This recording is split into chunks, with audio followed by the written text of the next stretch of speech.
धनुर्वाताची TD लस घेतल्याने नाशिकच्या तरुणीचा मृत्यू. खरंच धनुर्वातीची लस जीवघेणा असते का? मंडळी, नाशिकमध्ये 17 वर्षीय श्रावणी पाटीलचा टीडी लस घेतल्यानंतर काही मिनिटातच मृत्यू झाला.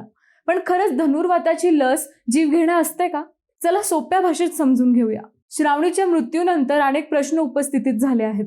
मात्र आरोग्य तज्ज्ञांच्या मते टीडी म्हणजे धनुर्वात आणि घटसर्प प्रतिबंध लस जगभरात सुरक्षित मानली जाते. दरवर्षी लाखो लोक ही लस घेतात आणि गंभीर दुष्परिणाम अत्यंत दुर्मिळ असतात.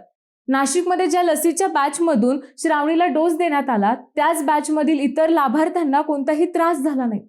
खबरदारी म्हणून त्या बॅचचा वापर तात्पुरता थांबवण्यात आला असून मृत्यूचे नेमके कारण शवविच्छेदन आणि फॉरेन्सिक अहवालानंतरच स्पष्ट होणार आहे. तज्ज्ञांच्या मते काही दुर्मिळ प्रकरणांमध्ये तीव्र ॲलर्जिक प्रतिक्रिया आणि चक्कर येऊन पडल्यामुळे गंभीर दुखापत होऊ शकते. मात्र अशा घटना अत्यंत दुर्मिळ आहेत, म्हणून अफवांवर विश्वास ठेवू नका. अधिकृत तपासण्याचा अहवाल येईपर्यंत संयम बाळगा आणि लसीकरणाबाबत कोणताही निर्णय डॉक्टरांच्या सल्ल्यानेच घ्या.